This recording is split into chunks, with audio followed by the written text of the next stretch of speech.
Ke kompletaci vany s panelem použijte všechny díly ze základní montážní sady vany a doplňte o panel a montážní sadu Panel Kit.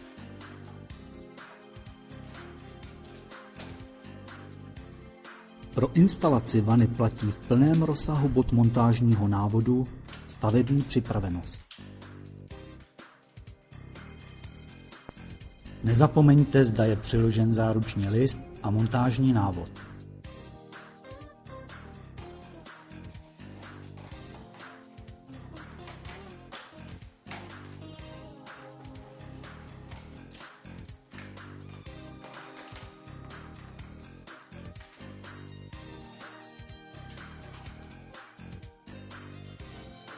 K sadám Podpora a Panel Kit je montážní návod přibalen.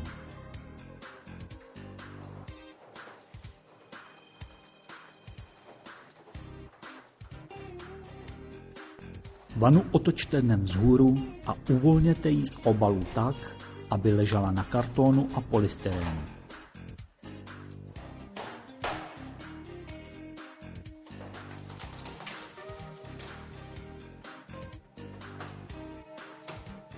Podle nákresu v montážním návodu vyznačte na dno vany polohu nosníků.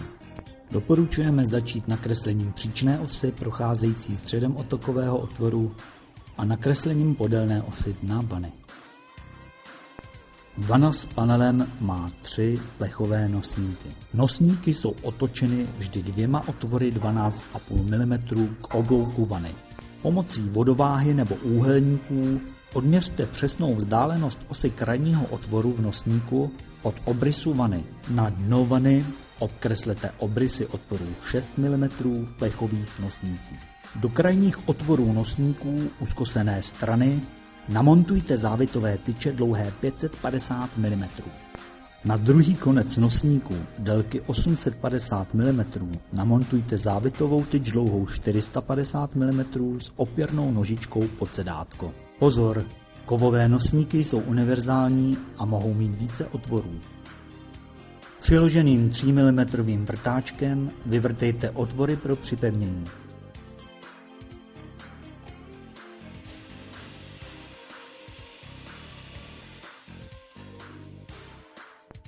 Vrtejte pouze do zesílené části dna s pomocí dorazu a do hloubky 10 mm tak, abyste nepoškodili plast dna vany.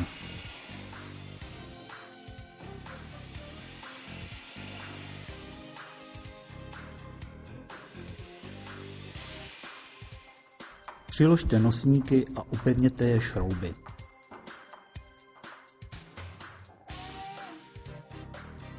Okraje nosníků ležící na vaně se doporučuje podtmelit.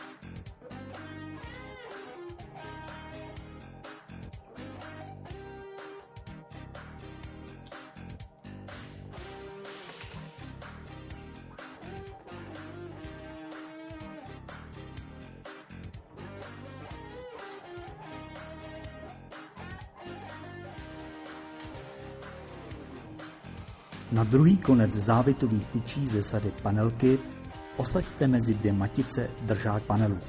Matice neutahujte, ponechte vůli pro osazení a seřízení. Do lemu vany pod opěry závitových tyčí naneste tmel. Výškově seřiďte držák panelu tak, aby zasunutý panel byl těsně pod hranou ořezu vany a tvarem lícoval s vnějším obrysem vany.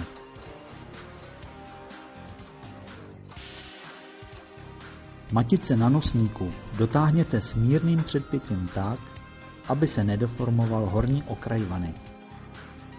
Pro stabilizaci dolní části panelu namontujte podnosník držák s podložkou a zajistěte ho maticí. Vanu postavte na konečné místo.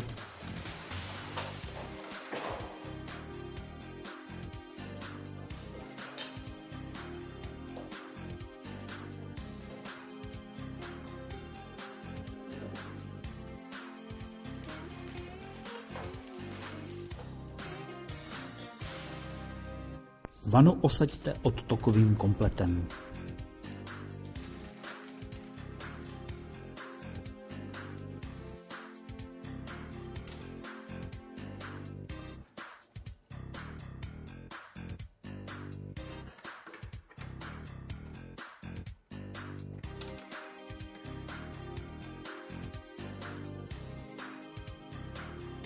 Z důvodu odhlučnění se doporučuje na strany vany přiléhající ke stěně nalepit molitanový pásek.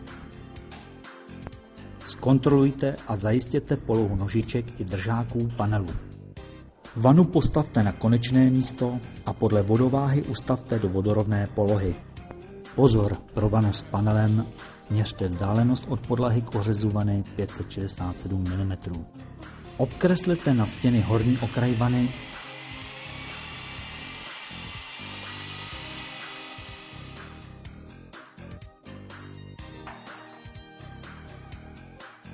přišroubujte příchytky lemu vany.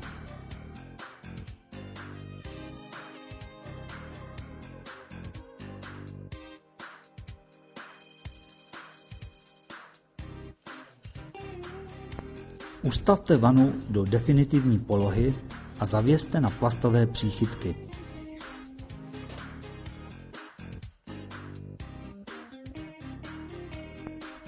Montáž madla.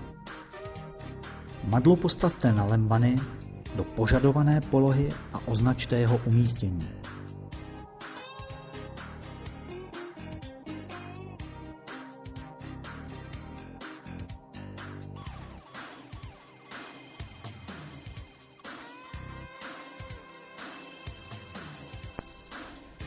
Na označená místa přilepte samolepící šablony.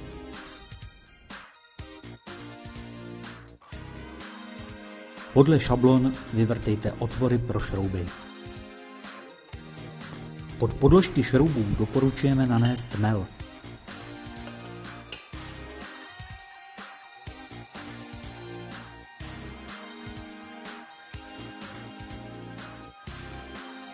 Montáž panelu.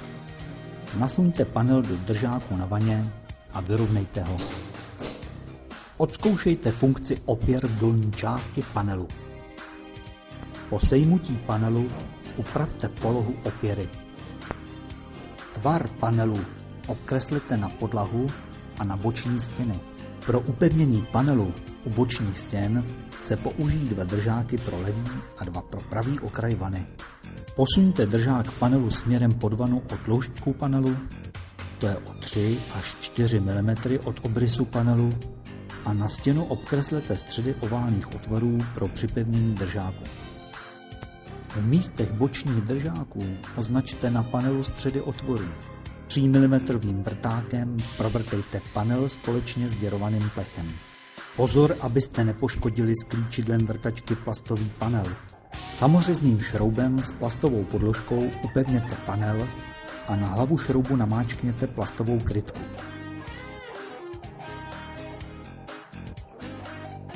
K zatmelení spáry mezi vanou a zdí doporučujeme použít vanové lišty s koncovkami.